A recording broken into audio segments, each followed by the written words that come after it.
सीतापुर उत्तर प्रदेश का एक छोटा लेकिन संवेदनशील इला अपराध की गहरी दलदल में फंस चुका था। हर नए दिन के साथ हत्याएं, अपहरण, मीनों पर अवैध कब्जे और महिलाओं पर अत्याचार की बरें आम होती जा रही थीं, जिससे इले की जनता में दहशत और निराशा का माहौल था। ऐसे में सीतापुर की कमान एक नई एसपी आरती सिंह के हाथों में आई। 34 वर्षीय आरती एक तेज, तर्रार और ईमानदार आईपीएस अधिकारी थीं, जिनके रग रग में कानून का सम्मान और न्याय के प्रति अटूट निष्ठा भरी थी। उनका मकसद सिर्फ बढ़ते अपराधों को रोकना नहीं था, बल्कि अपराध की जड़ों को उखाड़ फेंकना था। उनका अटल विश्वास था कि जब तक असली सूत्रधार बेनकाब नहीं होता, तब तक स्थायी शांति संभव नहीं। आरती सिंह की चुनौती सिर्फ अपराधों पर लगाम लगाना नहीं थी, बल्कि एक अदृश्य और बेहद शक्तिशाली दुश्मन से निपटना था। मंत्री देवकीनंदन, 55 वर्षीय देवकीनंदन, जनता के बीच धर्म और विकास का मुखौटा पहने एक शातिर अपराधी नेता था। वह इले का सबसे ताकतवर इंसान था, जिसके इशारे पर गुंडों का एक पूरा नेटवर्क चलता था। इस नेटवर्क का सरगना था राजा यादव, जो मंत्री का दायां हाथ था। राजा मंत्री के संरक्षण में मीनों पर अवैध कब्जे, अपहरण, रंगदारी और महिलाओं पर अत्याचार जैसी वारदातें बेखौफ अंजाम देता था। देवकीनंदन का औ इतना था कि उसके खिलाफ कोई आवाज उठाने की हिम्मत नहीं कर पाता था। लोग जानते थे कि उसके पास राजनीतिक शक्ति के साथ साथ बाहुबल भी है। आरती ने सीतापुर में कदम रखते ही सबसे पहले इले के अपराध मानचित्र का गहन अध्ययन किया। उन्हें जल्द ही यह समझ आ गया कि यहाँ सिर्फ कानून व्यवस्था की कमी नहीं, बल्कि एक गहरी संगठित आपराधिक साजिश चल रही है, जिसकी जड़ें बहुत गहरी हैं। उन्होंने अपने सबसे भरोसेमंद अफसर सब इंस्पेक्टर इमरान को बुलाया। इमरान आरती की हर लाई में कंधे से कंधा मिलाकर चलने वाला एक वादार और तेज दिमाग अफसर था। आरती ने इमरान से कहा, इमरान, यहाँ का मामला सिर्फ छोटे मोटे चोर लुटेरों का नहीं है। यहाँ कोई बका खिलाई है जो इन सबको शह दे रहा है, और शायद वो हमारे सिस्टम में ही बैठा है। इमरान ने सिर हिलाते हुए कहा, जी मैडम, यहाँ सब जानते हैं कि मंत्री देवकीनंदन ही इसके पीछे हैं, लेकिन उनके खिलाफ कोई ठोस सबूत नहीं जुटा पाता। उनकी पक इतनी मजबूत है कि कोई गवाह आगे आने की हिम्मत नहीं करता। आरती ने एक दृढ़ मुस्कान के साथ कहा, सबूत हम जुटाएंगे। हम सबसे पहले छोटे अपराधियों पर नकेल कसेंगे और उनसे भय खिलाई तक पहुंचेंगे। ये छोटे मोहरे ही हमें असली किंगपिन तक ले जाएंगे। उनकी पहली बही कार्रवाई इले के एक कुख्यात अपहरणकर्ता गैंग के खिलाफ थी, जिसने हाल ही में एक अमीर व्यापारी के बेटे का अपहरण किया था। आरती ने उस ऑपरेशन का नेतृत्व किया। उन्होंने अपनी टीम के साथ मिलकर अपहरणकर्ताओं के ठिकानों पर रात भर जाल बिछाया और एक जटिल लेकिन सफल ऑपरेशन में गैंग को धर दबोचा। अपहरित बच्चे को सकुशल बरामद कर लिया गया और व्यापारी के परिवार ने आरती का तहे दिल से शुक्रिया अदा किया। इस कार्रवाई से इले की जनता में एक नई उम्मीद जगी कि अब शायद हालात बदलेंगे। लेकिन यह बर आग की तरह मंत्री देवकीनंदन तक पहुंची। वह अपने महलनुमा बंगले में बैठा बौखला गया। उसने तुरंत राजा यादव को बुलाया और गुस्से में कहा, यह नई एसपी कुछ ज्यादा ही उब रही है। इसे इसकी असली औकात दिखानी होगी। हमारा काम प्रभावित नहीं होना चाहिए। राजा यादव ने मंत्री के इशारे पर आरती सिंह को डराने और उनका मनोबल तोड़ने की कई कोशिशें की। उनके घर के बाहर रात में संदिग्ध लोग मंडराने लगे। उनके सरकारी ओन पर गुमनाम धमकियां आने लगीं और उनके दफ्तर के बाहर प्रदर्शन करने की भी कोशिश की गई। लेकिन आरती इन सबसे घबराने वाली नहीं थी। वह इन धमकियों से और भी दृढ़ निश्चयी हो गई। उन्होंने अपनी सुरक्षा बढ़ा दी और अपने काम में और भी तेजी से जुट गईं। इसी दौरान उन्हें एक महत्वपूर्ण ऊहिया जानकारी मिली। एक युवा और निडर पत्रकार रागिनी मंत्री देवकीनंदन के काले राह पर एक विस्तृत रिपोर्ट बना रही थी और गुद दरे में थी।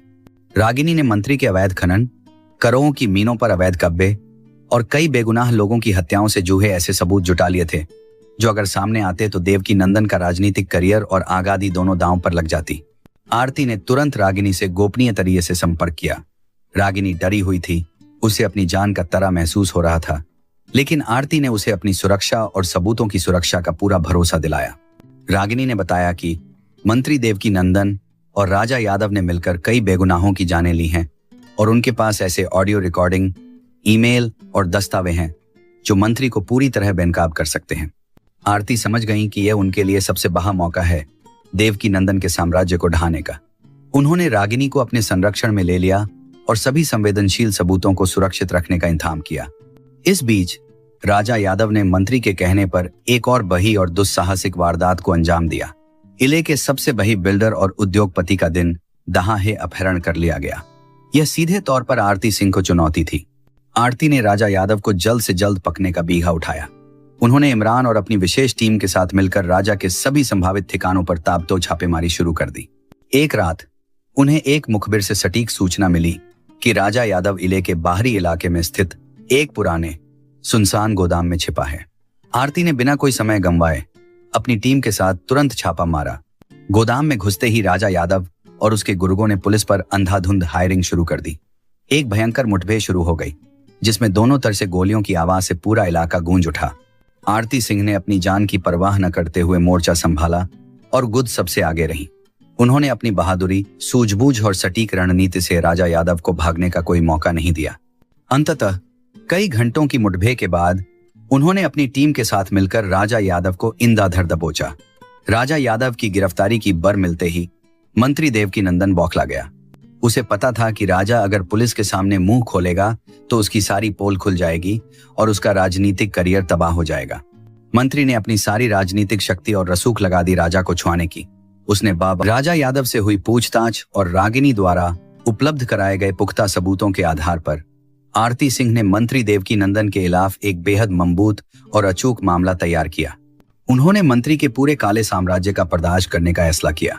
उन्होंने तुरंत एक विशाल प्रेस कॉन्फ्रेंस बुलाई, जिसमें उन्होंने एक एक कर मंत्री देवकीनंदन के हर अपराध का पर्दाफाश किया। अवैध खनन, करों की सरकारी मीनों पर अवैध कब्जे, हत्याएं, अपहरण और महिलाओं के खिलाफ जघन्य अत्याचार। उन्होंने सभी सबूतों को मीडिया और जनता के सामने पेश किया, जिससे देवकीनंदन का असली घिनौना चेहरा सामने आया। सबूत इतने पुख्ता और अकाट्य थे कि मंत्री देवकीनंदन के पास कोई रास्ता नहीं बचा। वह पूरी तरह बेनकाब हो चुका था। जनता देवकीनंदन का असली रूप देखकर दंग रह गई और उनका गुस्सा फूट पा। चारों तरफ से मंत्री की तत्काल गिरफ्तारी की मांग उठने लगी। जन दबाव और पुख्ता सबूतों के आगे सरकार को झुकना पा। पुलिस ने मंत्री देवकीनंदन को उसके आलीशान बंगले से गिरफ्तार कर लिया। सीतापुर में खुशी और राहत की एक लहर दौड़ गई। लोग सड़कों पर उतर आए और आरती सिंह के नाम के नारे लगाने लगे। उन्होंने आरती सिंह को कंधों पर उठा लिया और उनकी जय जयकार की। आरती सिंह ने साबित कर दिया था कि अगर नियत साफ हो और इरादे मजबूत हों तो कोई भी अपराधी कितना भी ताकतवर क्यों न हो, कानून से ऊपर नहीं हो सकता। सीतापुर अब एक सुरक्षित, शांत और भयमुक्त जिला था और इस ऐतिहासिक बदलाव की असली हीरो थी एसपी आरती सिंह। उनकी बहादुरी और ईमानदारी की कहानी पूरे देश में मिसाल बन गई। तो देखा आपने कैसे एक निडर एसपी आरती सिंह ने अपनी ईमानदारी और हिम्मत से सीतापुर जैसे इले से अपराध और अन्याय को जैसे उखा फेंका। यह कहानी हमें सिखाती है कि बुराई कितनी भी ताकतवर क्यों न हो, सत्य और न्याय की जीत हमेशा होती है। अगर आपको यह कहानी पसंद आई हो तो एसके स्टोरीज को लाइक करना ना भूलें और ऐसी ही प्रेरणादायक कहानियों के लिए हमारे चैनल को सब्सक्राइब जरूर करें। मिलते हैं अगली कहानी में।